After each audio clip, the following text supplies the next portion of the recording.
Hello बच्चों, कैसे हो? सत श्री अकाल, आदाब। लगता है सब खैरियत में है।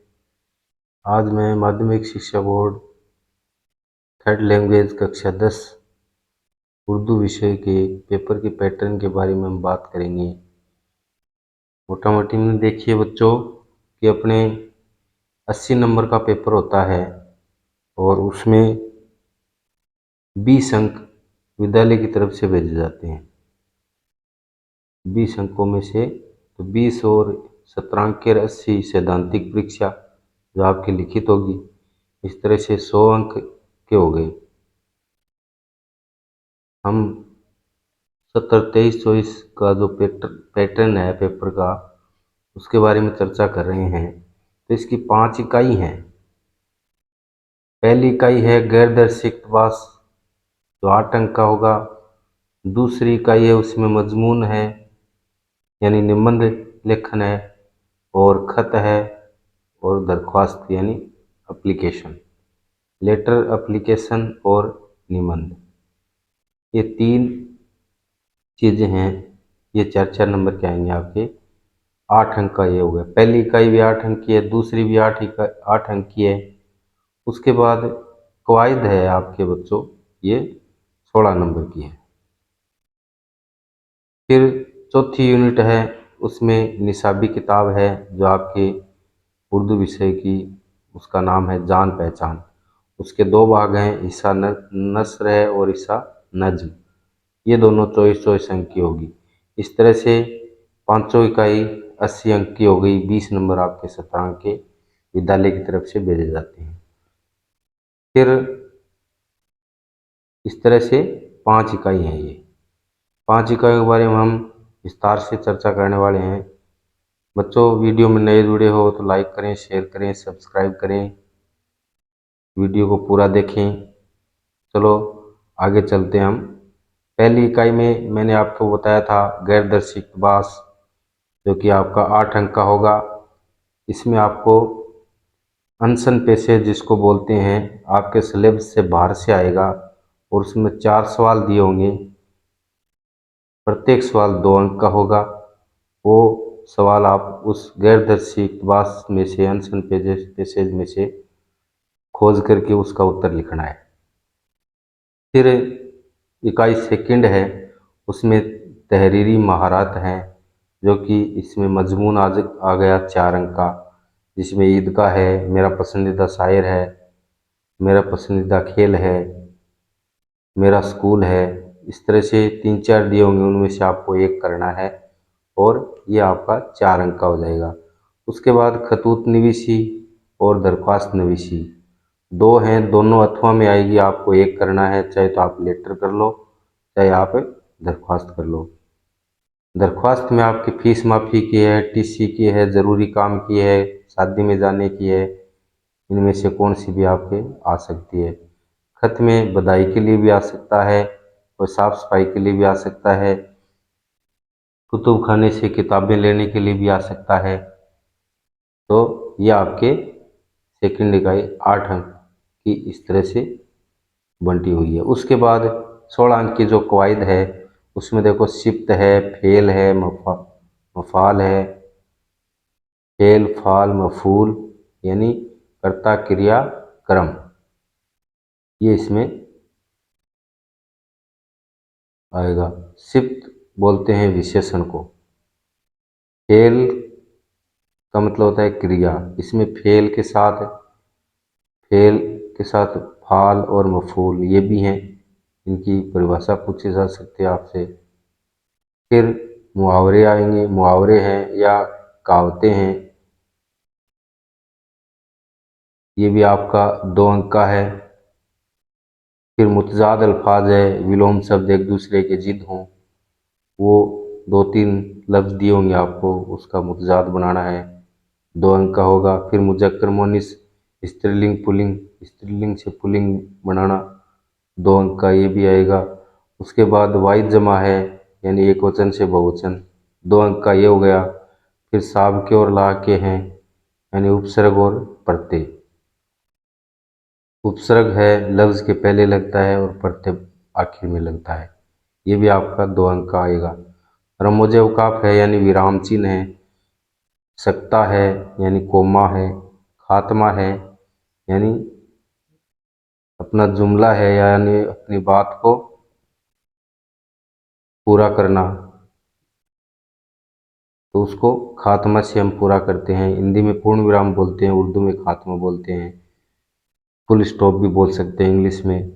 और सवालिया निशान, क्यों कब कैसे जैसे सवाल आते हैं उसके लिए हम सवालिया निशान लगाते हैं, इंग्लिश में बोलते हैं क्वेश्चन मार्क्स, क्वेश्चन मार्क। और उसके बाद है वावेन, जो कि इंग्लिश में इन्वर्टेड कोमा बोलते हैं। ये भी आपके इस तरह से इनकी परिभाषा लिख के और एग्जाम्पल देकर, मिसाल देकर के आपको लिखना है। तो ये आपका 2 अंक का होगा। ये सकता, खात्मा, सवालिया निशान या वावेन, ये सब 2-3 दिए होंगे, उनमें से आपको कोई 2 करने हैं, परिभाषा सहित और आपको मिसाल भी देना साथ में। इस तरह से ये आपकी कवायद 16 अंक की हो गई। फिर इकाई 4 है, उसमें हिस्सा नसर और नज़म दोनों की अलग अलग बात की गई है। हिस्सा नसर भी 24 अंक का है, नज़म भी 24 अंक का है। हिस्सा नसर में मुख्तसर और मुख्तसरीन सवालात। मुख्तसर और मुख्तसरीन का मतलब होता है, मुख्तसर का मतलब होता है जो आपके ऑब्जेक्टिव टाइप क्वेश्चन है, 4 ऑप्शन दिए होंगे उसमें। और मुख्तसरीन का मतलब होता है एक लफ्ज़ में उत्तर देना हो, तो वो 15 सवाल दिए होंगे आपके, सब आपके वो ईसा नसर सबकों में से दिए होंगे। उसके बाद इक़्तिबासात की मई शाक व सबाक के साथ तसरी करनी है। 2 तसरी आएंगी आपकी किताब में से, कौन से भी सबक में से 2 पैराग्राफ आएंगे, उनको पढ़कर आपको पता लगाना है कि इसका नाम क्या है और मुसन्निफ़ कौन है। और 2 नंबर बिंदु आएगा उसमें तसरी, पहला शाक व सबाक का हवाला, 2 नंबर बिंदु होगा तसरी। शाक व सबाक के हवाले में सबक का नाम लिखना है और मुसन्निफ़ का नाम लिखना है और सबक का खास मौजू लिखना है। मौजू का मतलब होता है मकसद। तो 2 दिए होंगे, 2 में से आपको 1 करना है, 3 अंक का हो जाएगा।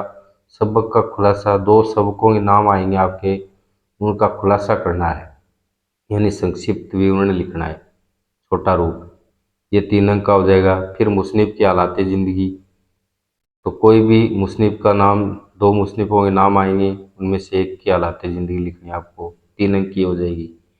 सेम चीज़ है, वही नज़म पार्ट में है। बच्चों आपकी किताब है उर्दू की जान पहचान, कक्षा 10 के हम पेपर के पैटर्न की बात कर रहे हैं, 70-2300 इसकी, जिसमें 5 इकाई हैं। और 5वीं इकाई में हम ईसा नसर की तरह ही सेम है, उसमें हम मुख्तसर और मुख्तरीन सवालात आएंगे, 15 अंक के, छोटे और बड़े ऑब्जेक्टिव टाइप। उसके बाद नज़म और गज़ल का मतलब, या 2 तसरी दी होंगी, कौन सी नज़म से आई हैं, उस नज़म का नाम और उसका मौजू और उसका खुलासा, दोनों सारी लिखनी है। उसके बाद नज़म का खुलासा भी आ सकता है, 2 नज़मों के नाम हैं दिए होंगे, उनमें से आपको एक नज़म का छोटा रूप लिखना है, संक्षिप्तीकरण लिखना है, 3 अंक की होगी। फिर शायर की हालात ज़िंदगी, 2 शायरों के नाम दिए होंगे उनकी, उनमें से एक की हालात ज़िंदगी करनी है आपको, 3 अंक की होगी। इस तरह से बच्चों ये पूरा 80 नंबर का आपका पेपर का पैटर्न हो गया, लगता समझ में आ गया होगा। इसके साथ साथ मैं आपको पे, पेपर है मेरे पास, उससे भी आपको टैली करवा देता हूँ प्रत्येक इकाई। तो बच्चों देखिए, गत वर्ष का ये पेपर दिया हुआ है, इसका हम पैटर्न जो बताया है उसके अकॉर्डिंग देख लेते हैं। तो देखो, पहली इकाई में मैंने बताया था गैरदर्शी इक़्तिबासात, जो कि पहली इकाई ये दे रखी है, आपका बी पार्ट है, उसमें पहली इकाई आएगी, जो कि एक गैरदर्शी इक़्तिबासात दिया गया है, उसमें से 4 सवाल दिए गए हैं, चारों के उत्तर इसमें से खोज के लिखने हैं। ये 8 अंक का हो गया, 8 अंक की बताई थी मैंने, इधर देखो, गैरदर्शी इक़्तिबासात 8 अंक का। तो ये हो गया आपका गैरदर्शी इक़्तिबास, जिसके 4 सवाल दिए गए हैं, 2-2 अंक का है प्रत्येक, इसमें से उत्तर खोज के लिखनी है। उसके बाद इकाई 2 शुरू होती है आपकी, जो कि आपका डी पार्ट में मिलेगी आपको। डी पार्ट यहाँ से शुरू होता है। इसमें मजमून दे रखा है, 3 मजमून दे रखे हैं। किसी मेले का वर्णन है या सफाई की ज़रूरत और अहमियत, ये मेरा पसंदीदा शायर। इनमें से आपको एक करना है और ये आपका 4 अंक का है। यहाँ 4 अंक का बताया था ना मैंने आपको, ये देखो मजमून 4 अंक का। फिर खतूत नवीसी और दरखास्त नवीसी, ये भी आपको डी पार्ट में मिलेंगे। 22 का क्वेश्चन दे रखा है। फर्ज कीजिए कि आपका नाम मोहम्मद हुसैन है और आपको गवर्नमेंट सीनियर सेकेंडरी स्कूल में जयपुर में पढ़ रहे हैं। तो स्कूल के प्रिंसिपल साहब को 2 रोज़ की छुट्टी के लिए दरख्वास्त लिखनी है। या लगा के इसमें अथवा में ये नीचे खत आया है, अपने बड़े भाई को 100 मीटर की दौड़ में अव्वल आने पर उसको बधाई देनी है। तो ये नीचे 4 अंक का खत आ गया। चाहे आप दरख्वास्त करो या फिर खत करो, दोनों 4-4 अंक के, खतूत नवीसी और दरख्वास्त नवीसी। 4 अंक की ये हो गई, तो 4 अंक ये हो गए, 4 ये हो गए, 8 अंक हो गए। तो सेकंड इकाई में बता रहा था मैं आपको, ये 8 अंक का इस तरह से हो गया। अब आते हैं हम कवायद यूनिट तीसरी। 3 नंबर यूनिट में हम बात करें तो ये आपका बी पार्ट में जो गैरदर्शी इक़्तिबासात दिया गया था, उसके नीचे आपकी कवायद शुरू हो जाती है। तो इसमें देखो, फेल की तारीफ है, 2 अंक की आ गई। मफूल यानी करम, मफूल की तारीफ लिखनी है, 2 अंक की हो गई। मुहावरा आ गया, खोपड़ी में न समाना, 2 अंक का है। मतलब भी लिखना साथ में, जुमले में भी इस्तेमाल करना है। 11 में कहावत पूछी है, हिंग लगे न फिटकड़ी का मानी लिखना है। 12 में मंदरजा झेल अल्फाज के साब के ला के पूछा है, यानी उपसर्ग और प्रत्यय। खबर दे रखा है, उम्मीद दे रखा है।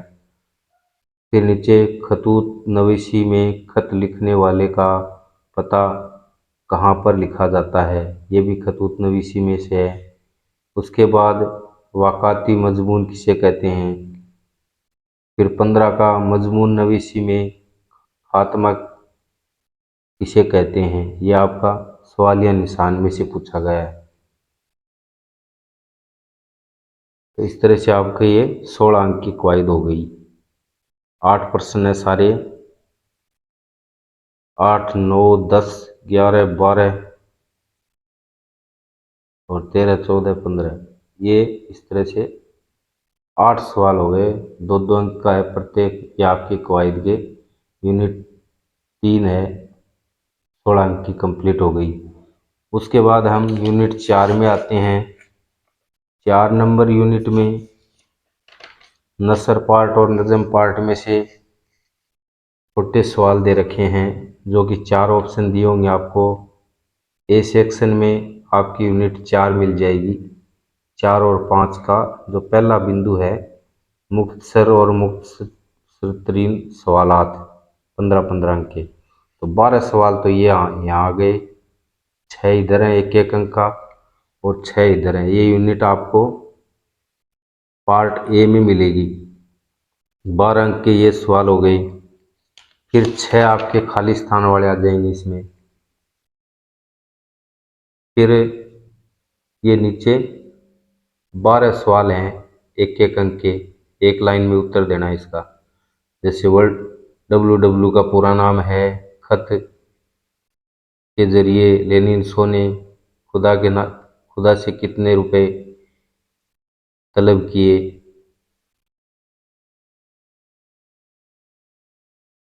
इस तरह से ये आपके 12 सवाल ही हो गए। 12, 6, 18 और 18 और 12 कितने हो गए, 30। इस तरह से दोनों नसर और नज़म के 30 नंबर कंप्लीट हो गए। पहला बिंदु पूरा हो गया दोनों का, नसर का और नज़म का। पहला बिंदु 15-15 अंक के, 15 अंक के ये हैं और 15 अंक के ये हैं। इस तरह से ये 30 सवाल आएंगे आपके सेक्शन ए में, चौथी और 5वीं यूनिट के। सेक्शन ए में है ये 30 प्रश्न। उसके बाद 30 सवाल ये हो गए। फिर यूनिट चौथी और 5वीं में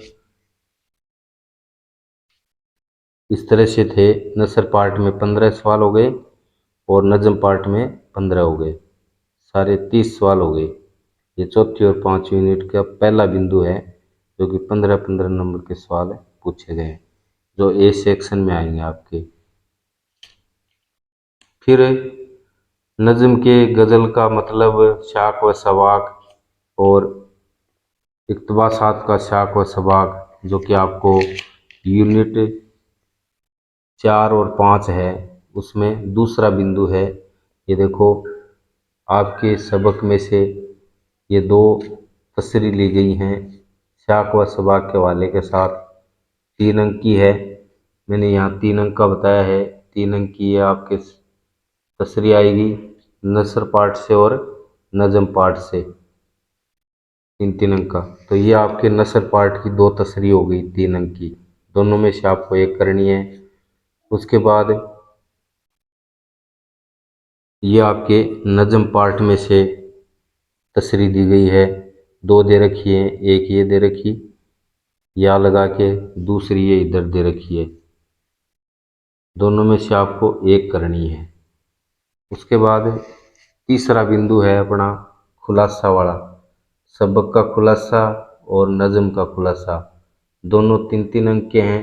2 दिए होंगे, 2 में से एक करने हैं, जो कि आपका सी सेक्शन में ही मिल जाएगा। तो ये दे रखा 17 का जो सवाल है, 17 का चौथी यूनिट का जो तीसरा बिंदु है खुलासे वाला, जिसमें दे रखा है सबक रजिया सुल्तान का खुलासा तहरीर कीजिए। और ऊपर दे रखा है सबक कोल का पास खुलासा कीजिए। 2 हैं, दोनों में से आपको एक करनी है और दोनों हैं वो 3-3 अंक के हैं, तो दोनों में से एक करनी है आपको। 3 अंक का ये कंप्लीट हो गया, जो कि सबक का खुलासा हो गया। और ये इधर सैयद एहसाम हुसैन की हालात ज़िंदगी है और रतन सिंह की मुख्तसर हालात ज़िंदगी, दोनों में से आपको एक करनी है। ये आपके 3 अंक की हो गई हालात ज़िंदगी, और ये सबक का खुलासा हो गया। उसके बाद इधर 2 शायरों की हालात ज़िंदगी है, नज़ीर अकबर आबादी की पूछी है, मिर्ज़ा गालिब की पूछी है, दोनों में से आपको एक करनी है। फिर ये नज़म का खुलासा पूछा गया, नज़म हमद का खुलासा लिखिए या नज़म कदम बढ़ाओ दोस्तों का खुलासा लिखिए, दोनों में से आपको एक करनी है। 3 अंक की है और ये आपके 2 शायरों की हालात ज़िंदगी लिखनी है। इस तरह से आपका ये पूरा पैटर्न कंप्लीट हो गया बच्चों। कुल 23 सवाल आएंगे आपके, लगता है समझ में आ गया होगा। नेक्स्ट वीडियो में फिर से मिलते हैं। सत श्री अकाल, आदाब, धन्यवाद, थैंक यू। वीडियो को लाइक करें, शेयर करें, पूरा देखें, दोस्तों को भी शेयर करें। धन्यवाद, थैंक यू।